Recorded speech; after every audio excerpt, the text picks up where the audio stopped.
Então tá, gente. Então, para a gente recapitular aí, ó, para todo mundo que lembra quais botões são esses aí, né? Tem gente que é mais novo, vai ter que perguntar para o papai e para a mamãe o que significa esses botões. Mas a questão é o seguinte: o mesmo aviso que a gente fez 2 semanas atrás vale para agora também. Nós estamos estudando esse assunto para quê? Não é para pegar um porrete e sair daqui e dar na cabeça de quem pensa diferente da gente. Então, por favor, quero lembrar isso de novo. Esse estudo é para a gente, não é para a gente ficar fazendo discussões infrutíferas lá fora, tentando converter quem não precisa ser convertido. Ok? Isso, controle-se.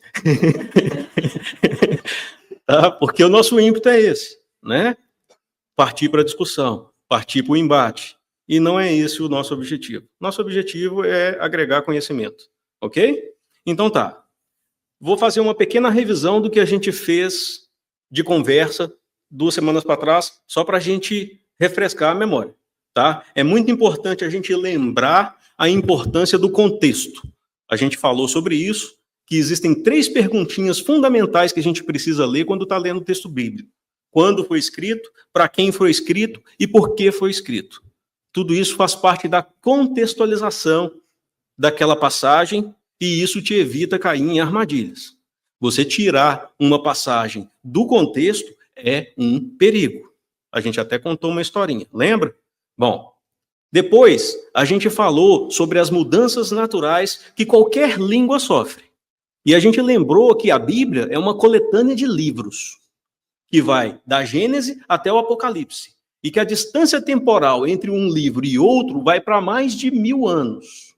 Então, claro, a língua que foi escrita sofreu alterações ao longo desse tempo.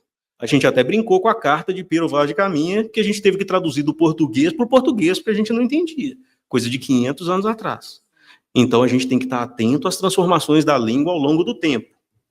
Né? E é claro, é impossível que a língua hebraica não tenha se modificado durante esse período. A gente falou sobre a importância dos fatores históricos e o impacto disso na questão linguística também. A gente rememorou um pouco da linha do tempo, a gente lembrou que as primeiras escrituras ali foram escritas num hebraico muito antigo, mas que depois de algumas coisas que aconteceram historicamente, impérios que foram conquistando e levando o povo escravo, cativo, do hebraico os textos passaram para o aramaico, ok? E aquela população também sofrendo outras influências ao longo do tempo, a invasão grega. O grego passou a ser uma língua importante naquele contexto, porque era a língua universal, era o contexto de trocas, era a língua, era o inglês da época. A gente brincou com isso. E também lembrou que no final do ano 50 a.C., outro império tomou conta de tudo que o Império Grego tinha tomado, que foi o Império Romano, e eles falavam latim. Então, a gente até brincou que a gente está reclamando de aprender inglês hoje, e só temos que aprender inglês, o pessoal daquela época tinha que se virar com hebraico, aramaico, grego e latim. Né? Então, para a gente não reclamar. Mas a gente estava falando isso, lembrando da importância que isso tem e do impacto que isso tem nos textos, porque tem um impacto nos textos e no entendimento deles. Ok? A gente lembrou também a questão das traduções da Bíblia, como um todo. A gente lembrou que do hebraico aramaico a coisa foi traduzida para o grego, do grego para o latim e do latim para as outras línguas. A gente chamou atenção a respeito da problemática que é a questão da tradução e o quão difícil é. A gente lembrou das expressões idiomáticas, o quanto é difícil traduzir aquilo, e a gente brincou com o engolir sapo, como que traduz isso, e como que esse engolir sapo ficou traduzido aí do hebraico, aramaico, grego, latim, porque toda língua tem as suas expressões idiomáticas, né? Então é um perigo a gente falar, está escrito na Bíblia. A primeira pergunta é que Bíblia, que tradução, qual versão você está usando, né? Para a gente ter esse bom senso para não cair nessas armadilhas. Exatamente, ou seja, nós estamos falando de línguas muito arcaicas. Né, se pegar, cai a mesma história, né? Bem lembrado, Charles, cai a mesma história do português. Ou seja, seria a mesma coisa da gente tentar ler a carta do Pero Vaz de Caminha se você colocar um grego de hoje para ler esse grego arcaico aí. Ele não vai entender nada, vai precisar traduzir grego do grego. Então a gente tem que ter toda essa sensibilidade. Ok? A gente lembrou dos níveis de interpretação, falou que existem pelo menos didaticamente 4 níveis de interpretação: aquela camada mais superficial, a camada alegórica, uma camada mais profunda e outra ainda mais profunda, e que Severino lembra para a gente que quem lê e busca só o sentido simples e literal do texto bíblico é igual o homem que vai comer trigo, come a palha e joga fora o grão. Então, que a gente tem que estar atento a isso. A gente não pode se ater somente àquele sentido literal, literário, básico. O texto bíblico ele tem uma proposta de ir além desse sentido puramente literal, literário. Ok? A gente tem que ter essa sensibilidade. É um trabalho de arte que exige essa sensibilidade. A gente falou sobre a ideia da encarnação, que não é invenção do espiritismo, que já está na humanidade há muito tempo, que o próprio hinduísmo, o budismo, que são crenças milenares, já possuem, que o próprio judaísmo a tem. Falamos dessa questão, né, das rodas das almas, que eles, né, têm, de certa forma, difundida no judaísmo. Falamos que essa ideia, inclusive, estava presente no cristianismo, e muitos de nós se surpreendem por que sumiu. E a gente contou rapidinho a história de por que sumiu, que foi no segundo concílio de Constantinopla, por volta do ano de 553 depois de Cristo. Então, a ideia da encarnação fazia parte de todas essas crenças, né, religiosas da Terra, e em relação ao cristianismo, misteriosamente aí, desapareceu depois desse concílio, e até hoje está difícil para voltar, né? E aí a gente finalmente, então, começou a questão de analisar os textos em si. Começamos a analisar algumas passagens do Antigo Testamento, onde nós conseguimos entender a ideia da reencarnação já desde lá expressas. A gente deu o exemplo da Gênesis 7.2, falamos do problema da tradução, porque o termo de vida ali é um plural absoluto, e sendo plural absoluto, não existe singular. Então, a correta tradução deveria ser de vidas. E a gente até explicou o que é plural absoluto, porque não é todo mundo aí que é bom nas gramáticas da língua portuguesa, e deu o exemplo do óculos, né? Não existe óculo, só existe óculos. Então, é um plural absoluto. Nessa questão aí, a questão dessa palavra, ela também é um plural absoluto, então é de vidas. E a gente lendo o texto aí com esse significado, dá uma outra perspectiva para a gente, trazendo a ideia da encarnação e da alma vivente como espírito encarnado. A gente parou falando que nos textos, o Severino dá uma dica para a gente, que onde aparece a palavra geração, a gente pode entender como uma referência à encarnação e reencarnação. Daí, paramos exatamente nesse ponto em que nós temos outro problema de tradução, que é uma preposição. É um texto muito conhecido, que está em Êxodo, e fala: eu sou teu Deus, sanciono o pecado dos pais sobre os filhos até terceira e quarta geração. E a gente chamou atenção para esse problema dessa preposição, até. Porque se a gente pega como está traduzido, na maioria das vezes, como até, a ideia se perde um pouco e fica um pouco injusta e difícil de compreender. Porque se eu erro, o que meu filho tem a ver com isso? Nada. É injusto. Porque Deus, que é a suprema justiça, a suprema bondade, a suprema sabedoria, iria descontar no meu filho um erro que eu cometi. Não faz sentido. E realmente não faz sentido porque a preposição está errada. Ali a tradução correta, segundo o Severino Celestino, deveria ser em. Em, mas o artigo a vira na. E quando a gente lê o texto novamente com essa perspectiva, faz todo sentido. Porque aí a ideia da reencarnação já está ali, né, acendendo uma luzinha para a gente e mostra que agora faz sentido, porque sancionar o pecado dos pais sobre os filhos na terceira e quarta geração faz sentido. Porque eu não posso ser meu filho, mas eu posso reencarnar como meu neto ou como meu bisneto. E aí eu que cometi o erro, eu que vou ser responsável por por recolher as consequências desse erro cometido. Então, quando a preposição é traduzida de forma correta, a ideia da reencarnação aí nos permite compreender o texto e a justiça e a bondade de Deus. Ah, mas você está tirando isso da cartola? Não, não estamos tirando isso da cartola, e nós temos provas mais que suficientes em todo o Antigo Testamento de que esse era o entendimento que o povo da época tinha, porque eles não tinham problema de tradução, né? Eles entendiam a preposição na. E como é que você prova isso? Pode escolher. O que não faltam são passagens que falam a respeito dessa ideia. Qual ideia? De que quem comete o erro é este que vai colher, e não o outro.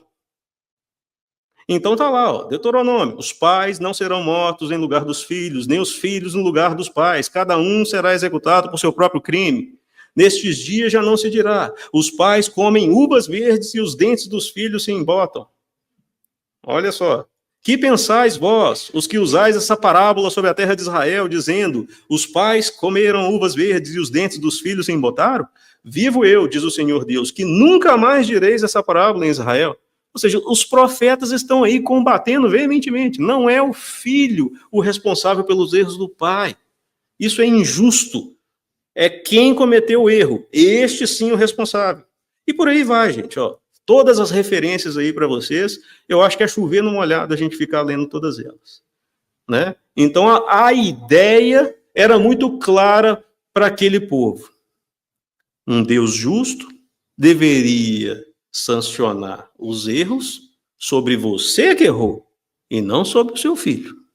Então, fica muito claro que essa tradução ali, né, é problemática e a preposição foi errada. Ok.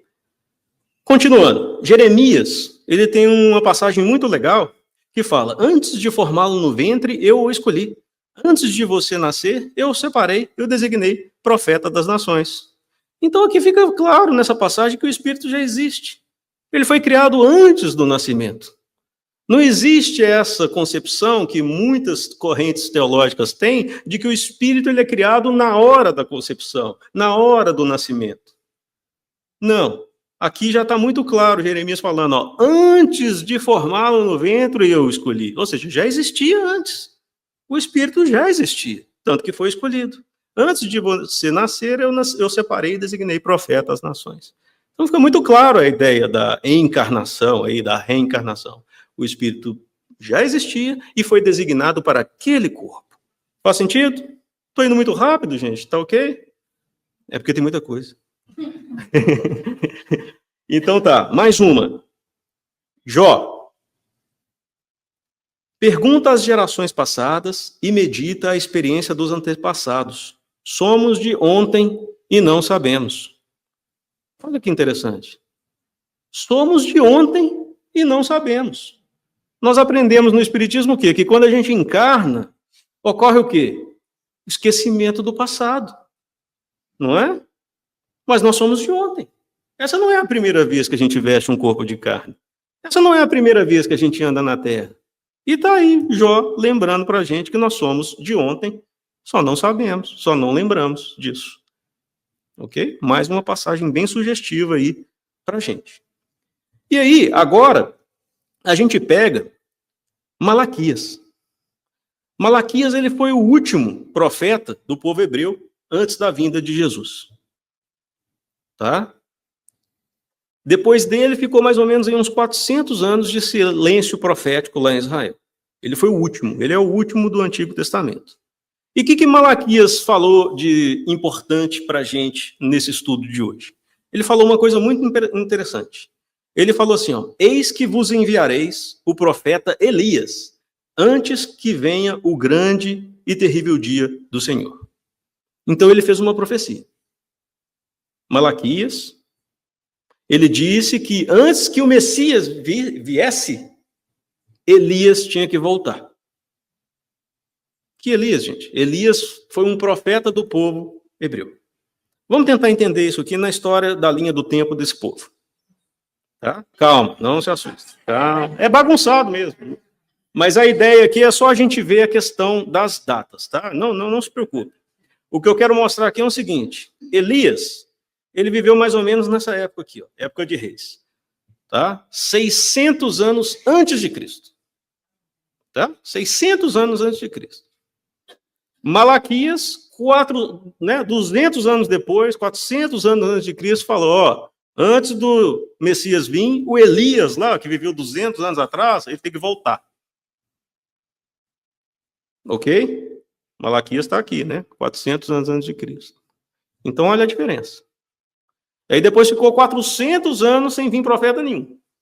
E aí veio o Elias que tinha que voltar e o Messias. E aí a gente pode, então, começar a trabalhar as questões da encarnação no Novo Testamento. Porque fica muito evidente essa pergunta. Como que vai enviar o profeta Elias, se ele tinha vivido lá na época, 600 anos atrás? Como é que ele ia voltar? Como é que ele ia voltar? Com tripa e tudo?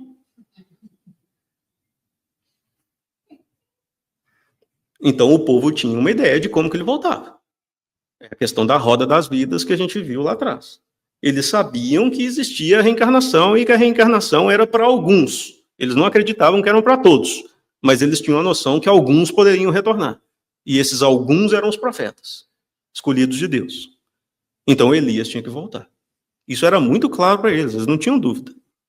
Aí, no Novo Testamento agora, a gente consegue entender algumas passagens muito interessantes. Nós temos lá em Mateus 11, 13 e 14. Porque a Torá e os profetas profetizaram até João. E se quereis compreender, é ele o Elias que deveria voltar. Então, Jesus diz claramente aos apóstolos que João, o Batista, era o Elias que tinha que voltar, segundo a profecia de Malaquias. Ok? Não fica só aí, não. Eu vos declaro que Elias já veio. E não o reconheceram. Por que não reconheceram ele? Porque se fosse o Elias com tripa e tudo lá, o pessoal ia reconhecer ele, né? Mas não. Por que não reconheceram? Porque estava em outro corpo, reencarnado. Né? E antes fizeram ali tudo o que quiseram. Então compreenderam os discípulos que era de João Batista que ele falava. Que é mais claro que isso, gente? Não tinha. Se tivesse harmonização facial daquela época, até podia ser, né? Ô, Elias, você fez uma harmonização facial, quase não te reconheci, né? Não, mas não era esse o caso. E como você está conservado, né? 600 anos depois, você está conservado. Pois é. Então não faz sentido, né? A gente percebe como que é claro. É muito claro isso para a gente, né? Mas sempre tem quem gosta de procurar o quê? Pelo em ovo. Uhum. Nós vamos falar sobre isso. Tá? Porque essa é a pergunta de quem gosta de procurar pelo em ovo. Mas não foi o João Batista mesmo que disse que ele não era o Elias? É o pelo em ovo, né? Não foi o João Batista que falou que ele não era o Elias? E olha, gente, sim, ele falou que não era o Elias. Tá? Essa passagem se chama o Testemunho de João Batista. Está logo no capítulo 1, versículo 19 até o 23, que eu separei aí. Então chegou o pessoal ali do Sinédrio, armando Arapuca, queria já, né, pegar o João Batista, que já estava fazendo aquele furdúncio lá, né, na área. E a gente está falando com um profeta de Deus, né? O homem não é bobinho, não.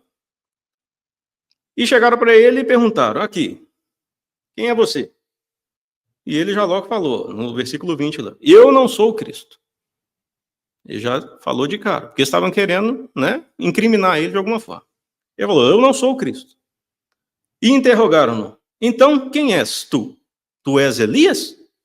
E ele diz, não sou. Tu és o profeta? Qual profeta? O Elias. Perguntaram 2 vezes para ele. Você é o Elias? Você é o profeta? O Elias? Ele, não sou.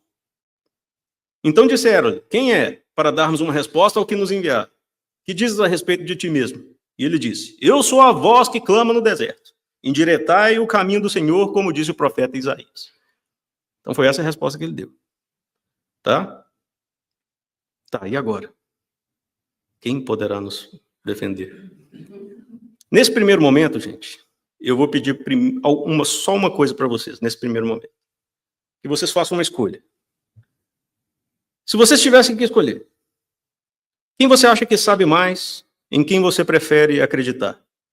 Jesus ou João Batista? Eu fico com Jesus. Tá? Vocês façam a sua escolha. Ok? Jesus afirma que João Batista é o Elias que tinha que voltar e não reconhecer. João Batista, como a gente viu, falou, não, Elias não sou Elias não. A gente vai voltar nisso aí. Mas por agora, você faz sua escolha. Você quer acreditar em quem? Você prefere acreditar em Jesus, que fala que ele era o João Batista, ou você prefere acreditar no João Batista falando que não é o Elias? Faça a sua escolha. A gente vai retomar. Eu prometo que a gente vai retomar isso aqui. Tá? Porque quando a gente estiver falando de Paulo, aí a gente vai precisar retomar esse assunto. Ok? Então tá. Vamos continuar. Então fica muito claro para a gente que Jesus deixou bastante enfatizado que o Elias tinha que voltar e voltou, que era João Batista, e não o reconhecido. Então isso mostra para a gente o quanto esse povo tinha, né, de certa forma, muito claro a ideia da reencarnação para eles. Por toda essa questão temporal. Elias só poderia voltar num novo corpo, gente. Reencarnado. E por isso não reconheceram. Essa ideia está em outras passagens, como por exemplo essa. Chegando Jesus à região de Cesareia de Filipe, perguntou aos seus discípulos, quem os outros dizem que o Filho do Homem é? Eles responderam, alguns dizem que é João Batista, outros Elias, e ainda outros Jeremias, ou um dos profetas. Ou seja, veja como a ideia do povo era muito aberta a essa questão de um profeta retornar. Tanto que estavam achando, né? Jesus perguntou, e aí, o que o pessoal está falando de mim aí? E o pessoal, ele está falando de ser Elias, Jeremias, ou qualquer outro profeta aí, reencarnado. Que voltou, porque todos esses profetas aí viveram lá atrás, muito antes de Jesus. Também as pessoas, os discípulos desses profetas, inclusive de Jesus, quando ocorria a morte desse profeta, no caso de Jesus e Elias, para animar as pessoas que ficavam, obviamente, desanimadas, eles diziam que ele não tinha morrido, ele foi arrebatado aos céus. E ele voltaria em uma outra ocasião.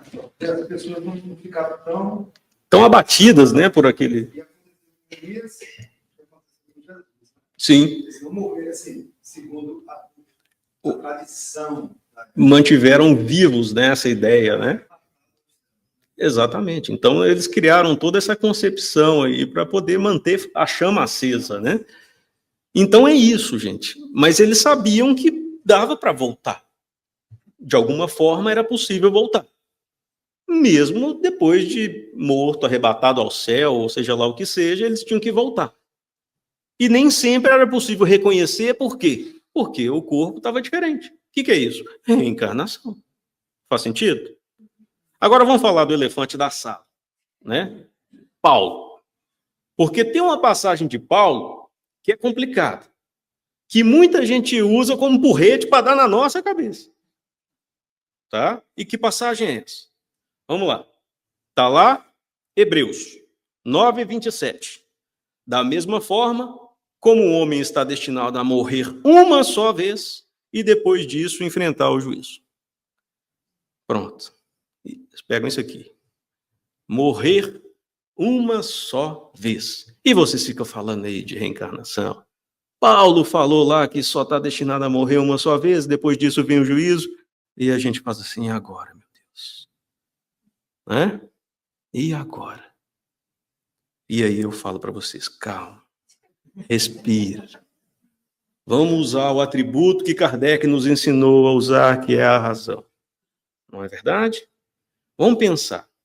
Como fica, então, todos os casos de ressurreição da Bíblia? Não é? Não teve? E são vários. Não foram um nem dois, não. São vários. Vamos pegar a ressurreição de Lázaro, que é a mais conhecida. Vamos pegar as peças desse quebra-cabeça.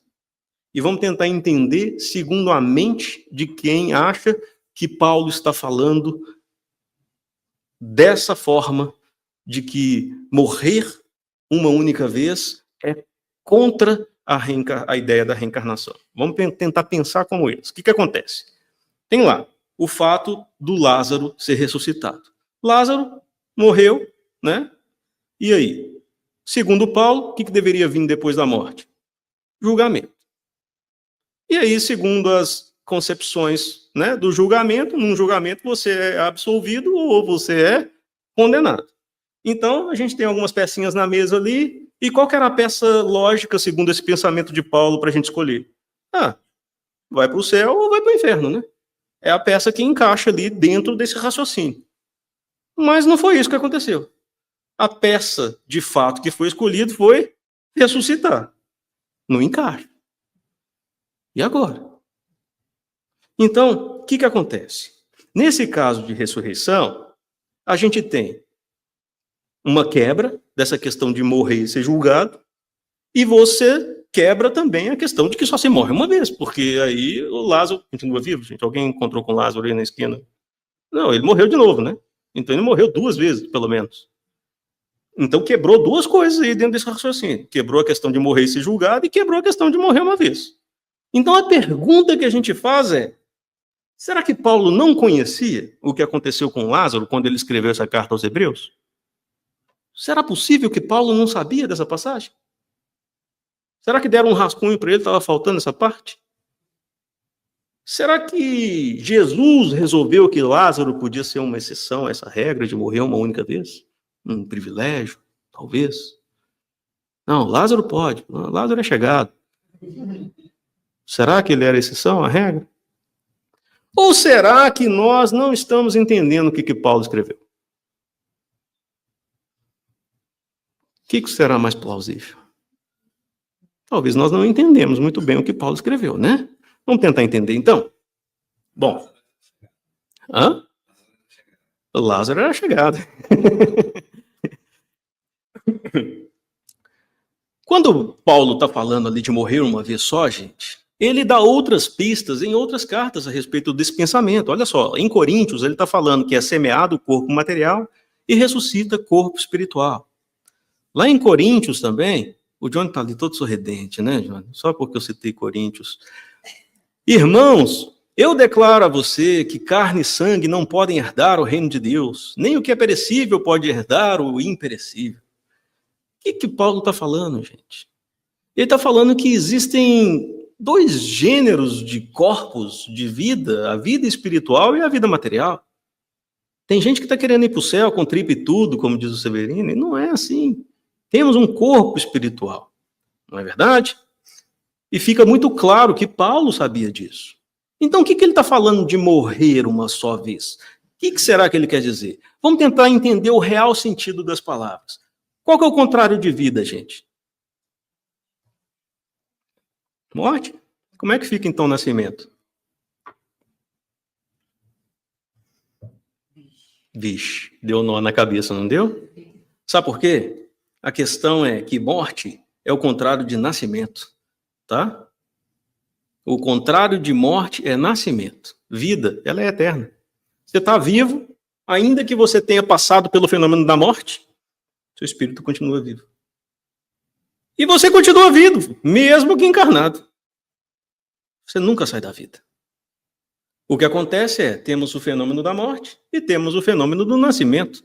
Vida, ela é eterna. Então, quando Paulo está falando ali que só se morre uma vez, ele está falando o quê? Do homem. O homem só está destinado a morrer uma vez. O que significa isso, gente? Ele estava querendo dizer que é o nosso corpo. O nosso corpo só morre uma vez. Nosso ego, aquela personalidade, aquele CPF, Social Security, tá? Aquele ali morre só uma vez mesmo. Acabou, ninguém volta mais. As dívidas ficam tudo, né? Tem a misericórdia de Deus e da reencarnação. Nossa, no dia que o SPC for reencarnacionista, nós estamos ferrados, hein? Ai de nós, né? Já volta com a dívida pronta. Imagina. Então, graças a Deus, o homem está destinado a morrer uma única vez. Aquele corpo, aquele ego, aquela personalidade, aquele avatar. O espírito, ele continua, gente.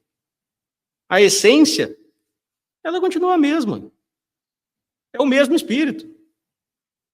E eu estou colocando mesmo aqui entre aspas, porque é um mesmo que não é mesmo, gente. Eu vou dar um pouco de nó na cabeça de vocês agora, tá? Porque aqui nós temos a clássica problemática das palavras.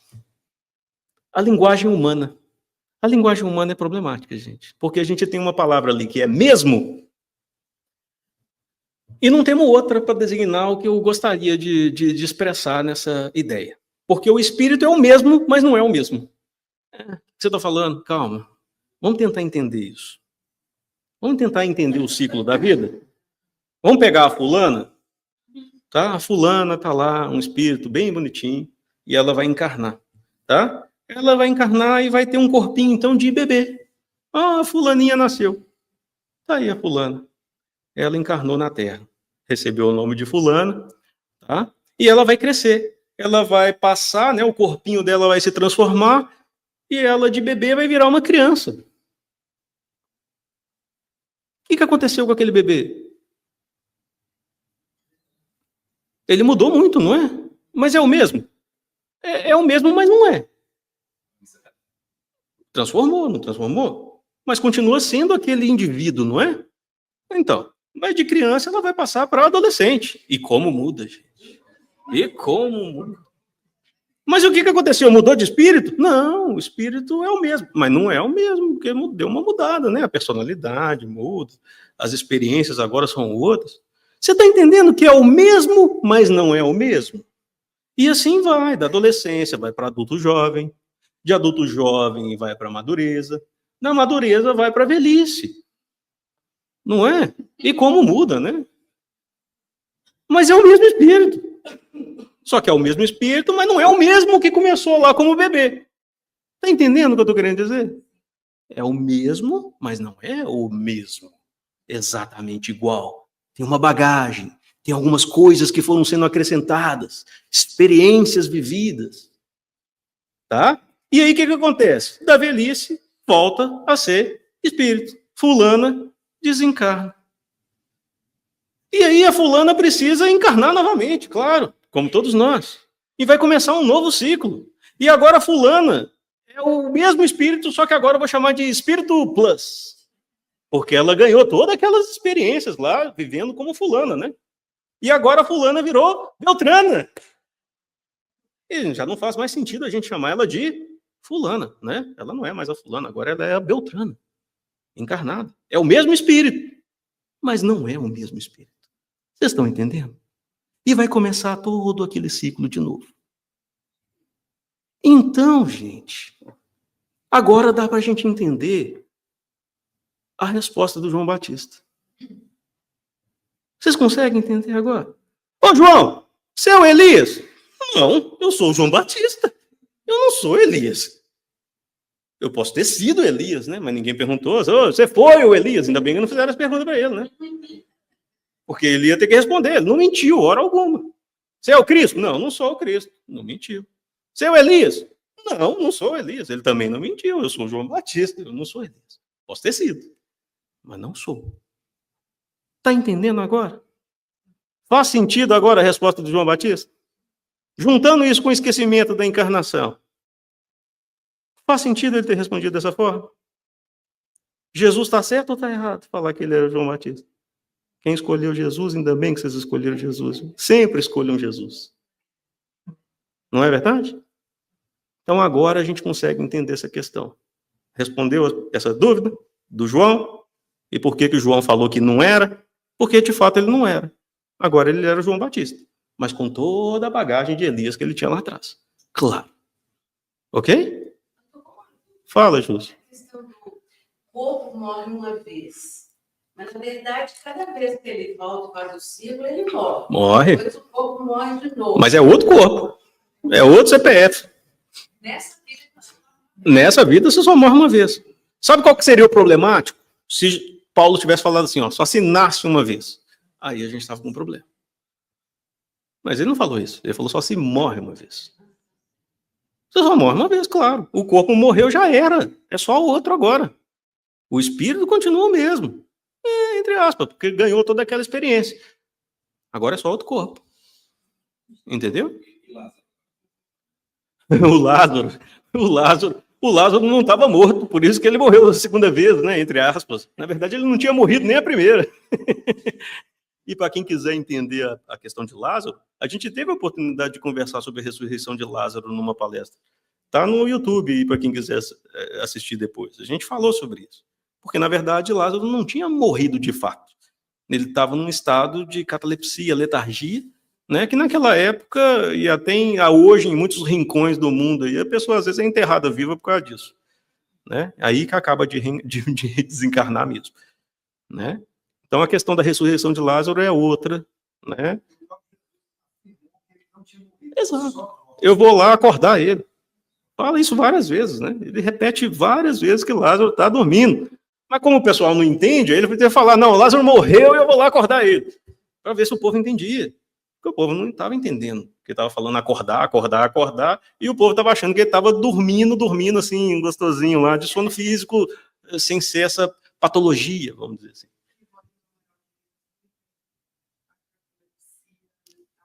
Sim, exatamente. Então é um fenômeno comum, né? Era... Os pais da gente quase que tinham que fazer uma ressurreição para a gente levantar para ir para a escola. Exatamente, era mais ou menos isso. Bem lembrado. Sim, absolutamente todas. Porque o fenômeno da morte, uma vez que ele é concluído, não tem volta. Nem Jesus. Okay? Nem Jesus para quebrar essa regra. Tá? Isso não diminui em nada a grandeza dele, nem da beleza de Deus, porque são leis divinas. Existem determinados fenômenos que, depois de concluídos, não tem retorno.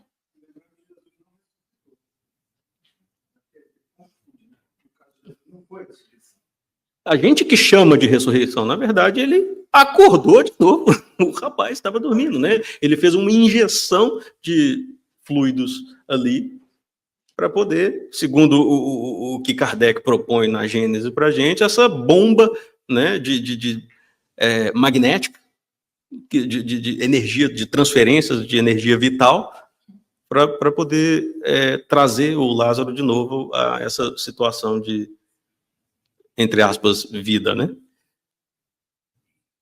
Isso é interessante, porque quem conhece o Raul sabe que quando ele estava vindo dos Estados Unidos, quando teve aquele AVC no avião, o mentor dele, né, ele achou que ele tinha desencarnado, né? Aí ele perguntou para o mentor o que estava acontecendo. Como ele teve uma sobrevida, aí o que ocorreu? Ele ficou na situação, o mentor foi falar, né, para ver se ele desencarnava ou não, deu esse período para ter certeza, porque se fosse para desencarnar, aliás, era para desencarnar na realidade, né? Só que ele teve essa sobrevida. Sim, sim. Enquanto não está separado completamente, né, não conclui o processo da morte. Então, o processo da morte, ele só é completo quando rompe o último laço. Rompeu o último laço, gente, aí morreu, acabou. Não tem jeito de voltar, ok? É um caminho sem volta. Enquanto não tem esse último laço rompido, aí dá para, entre aspas, né, retornar daquele fenômeno aparente de morte. Porque é uma aparência de morte, mas não é a morte real. Ok? É quase morte. É uma experiência de quase morte. Então, agora a gente chega a uma das partes mais interessantes, que é o diálogo de Jesus e Nicodemos. Tá? Vamos tentar aí, nesses 10 minutos que nos falta, fazer um sobrevoo a respeito desse diálogo. Né? Está lá em João, capítulo 3, de 1 a 12. Vamos dar uma lida na íntegra, porque vale a pena. Havia entre os fariseus um homem chamado Nicodemos, um dos príncipes dos judeus. Este, de noite, foi ter com Jesus e lhe disse: Rabi, sabemos que é mestre vindo da parte de Deus, porque ninguém pode fazer esses sinais que tu fazes, se Deus não estiver com ele. A isso respondeu Jesus: em verdade te digo que se alguém não nascer de novo, não pode ver o reino de Deus. Perguntou-lhe Nicodemos: como pode um homem nascer sendo velho? Pode, porventura, voltar ao ventre materno e nascer uma segunda vez? Respondeu Jesus: em verdade, em verdade te digo, quem não nascer da água e do Espírito não pode entrar no reino de Deus. O que é nascido da carne é carne, o que é nascido do Espírito é Espírito. Não te admires de eu te dizer, importa-vos nascer de novo. O vento, Espírito, entre aspas, sopra onde quer. Ouves a tua voz, mas não sabe de onde vens, nem para onde vais. Assim é todo aquele que é nascido do Espírito. Então lhe perguntou Nicodemos, como pode suceder isso? Acudiu-lhe Jesus, tu és mestre em Israel e não compreende essas coisas? Em verdade te digo que nós dissemos o que sabemos e testificamos o que temos visto. Contudo, não aceitais o nosso testemunho. Se tratando de coisas terrenas, não me credes, como crereis se vos falar das celestiais? Então aqui é um diálogo muito rico, tá? Que a gente vai separar alguns trechos aqui para a gente poder conversar, tá? Primeiro essa parte. Em verdade te digo que se alguém não nascer de novo, não pode ver o reino de Deus. Gente, nascer de novo. Quer mais claro que isso? Ah, mas você pode entender isso poeticamente, ou então de uma forma alegórica, nascer de novo como uma transformação espiritual. E aí está a beleza dos textos de João. João adora esses trocadilhos, gente. João trabalha com as palavras que têm múltiplos significados. Então significa aquilo, e também aquilo, e também aquilo, e também aquilo. É tudo isso aí que a gente está falando. Então ele está falando de nascer de novo de fato, e está falando também de nascer de novo com uma transformação espiritual. É as duas coisas. E a coisa é tão bonita, esse trocadilho que João faz é tão bonito, porque essa palavra é o seguinte, muita tradução, ao invés de colocar nascer de novo, eles preferem dar uma escondida nisso aí e colocar como um malabarismozinho, nascer do alto, tá? Porque a palavra em grego ali seria anotem, eu não sei falar grego, tá? É aquela palavra ali. E ela pode significar de novo ou do alto.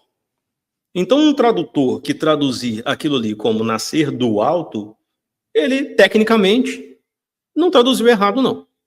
Tá certo. É nascer do alto porque a palavra permite como sinônimo ser do alto, ao invés de novo. Acontece que o contexto, lembra da importância do contexto, gente? O contexto é importante. Qual que foi a resposta que Nicodemos deu a essa frase de Jesus? Como pode um homem nascer sendo velho? Pode, porventura, voltar ao ventre materno e nascer uma segunda vez? Nicodemos entendeu do que Jesus estava falando, que era nascer de novo. Tanto que ele meteu mãe e gestação no meio. Ele não entendeu como nascer do alto. Ele entendeu como nascer de novo. Não está claro isso, pelo contexto? Então você pode traduzir como nascer do alto? Pode. Pode significar isso também? Pode também. Mas em essência esse diálogo está falando de nascer de novo. Faz sentido? Em verdade te digo, quem não nascer da água e do Espírito não pode entrar no reino de Deus. O que é nascido da carne é carne, quem é nascido do Espírito é Espírito. Não te admires que eu te disser, importa-nos nascer de novo. Olha aí, de novo. Ó. Tem gente que vai fazer um malabarismo danado para justificar isso aí como sendo nascer da água ou batismo. Com todo respeito, gente. Não estamos aqui para pegar e descer o porrete em ninguém. Mas muita gente vai falar que o nascer de novo, esse nascer da água se refere ao batismo. Vamos parar para pensar um pouco? Se fosse o batismo, por que Jesus não convidou ninguém para se batizar? Alguém tem alguma passagem do Evangelho falando que Jesus batizou alguém? Não tem. Cristo, ele não batizou ninguém. E ele teve oportunidade para isso. Teve as curas, teve os milagres, teve o encontro com a mulher adúltera, Zaqueu, centurião, e ele nunca falou de batismo. E nunca batizou ninguém. Não seria uma ótima oportunidade para batizar esse pessoal? Não seria? A recomendação de Jesus era sempre qual? Vai e não peques mais, para coisa pior não te acontecer.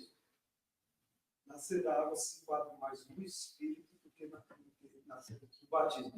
Nascer do batismo se enquadra mais no Espírito do que no tempo. É muito mais espiritual do que o ritual em si, não é? Então, a água representa esse princípio material.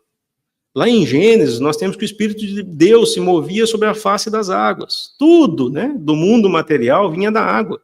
É esse elemento gerador de tudo.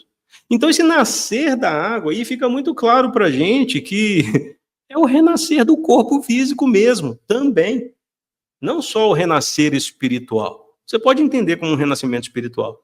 Mas quando coloca o elemento água nesse caminho, né? Nosso corpo é 60% água, os gamétulas são gotículas de água. A gente nasce no líquido amniótico ali da barriga, nadando na barriga da mamãe.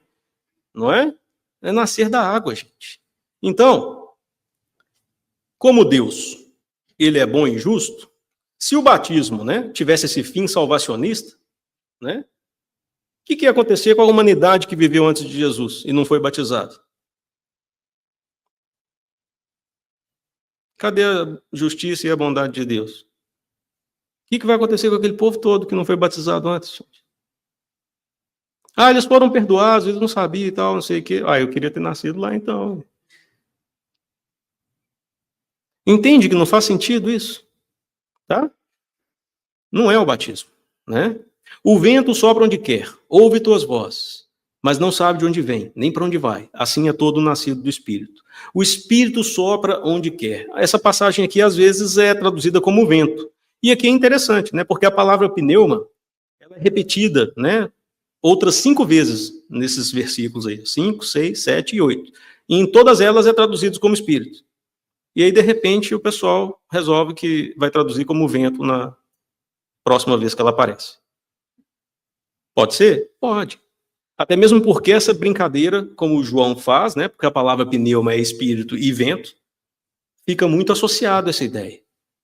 E aqui, quando você associa a palavra vento a Deus, aí fica mais claro ainda, porque quando se refere ao Espírito de Deus, como sendo este Espírito que sopra onde quer, você reconhece a sua voz, mas não sabe de onde ele vem, nem para onde ele vai, a coisa fica ainda mais grandiosa. Só que quando Jesus começa a falar disso, o Nicodemos não dá conta. Ah, como que sucede isso? Aí Jesus desanima, fala, ai meu filho, você que é mestre em Israel não dá conta, eu não vou te falar, né? Vamos conversar de outra coisa. Foi mais ou menos isso. Jesus começou a falar de uma coisa que estava areia demais para o caminhão do Nicodemos. Tá? Então, só para chamar a atenção, né? O que é nascido do Espírito é Espírito. Né? O Espírito já existia, vai existir, sempre existiu. A ideia da encarnação está aí. Não tem dessa de que o Espírito foi criado no momento da concepção. Né? E alguns outros trechos aí de Eclesiastes, Sabedorias, Salmos aí que a gente pode confirmar isso. Inclusive, nesses segundos finais aqui que a gente tem, eu queria deixar o sinônimo de encarnação que a gente pode encontrar no texto. Ipsis literis, está lá na carta de Tito, capítulo 3, versículo 5. Está aí o texto grego, está aí o texto transliterado, e a tradução, né? A palavra palingenesia, que é composta pelo prefixo palin, de novo, e gênese, origem, nascimento, que significa o quê? Renascimento, novo nascimento, ou simplesmente reencarnação. Está lá essa palavra, está lá.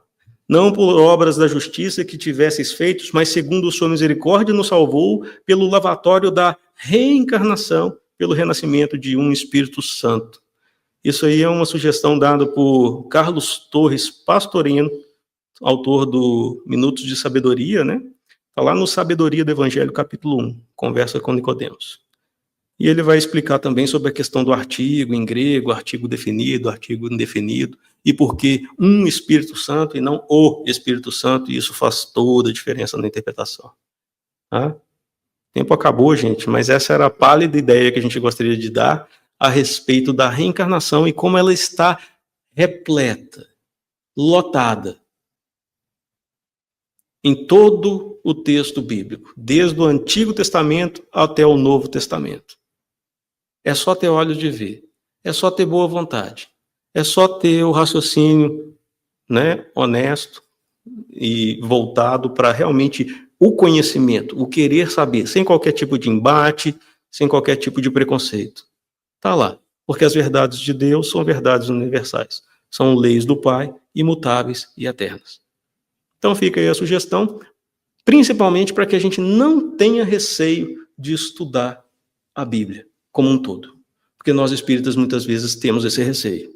E não deveríamos ter, porque é muito bonito. Principalmente quando a gente tem essas chaves que nos mostram que estava tudo lá, desde o início. Tá bem?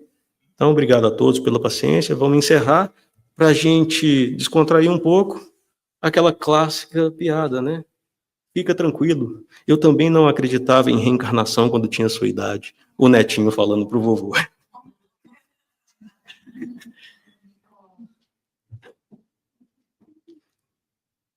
Então vamos agradecer a Deus, nosso Pai, nosso Mestre Jesus, aos nossos irmãos da espiritualidade amiga, sempre presentes. Agradecemos, Pai, por tantas bênçãos em nossas vidas, pela oportunidade que temos dessa doutrina maravilhosa e nos esclarecer, nos consolar, a nos dar tanto, Pai.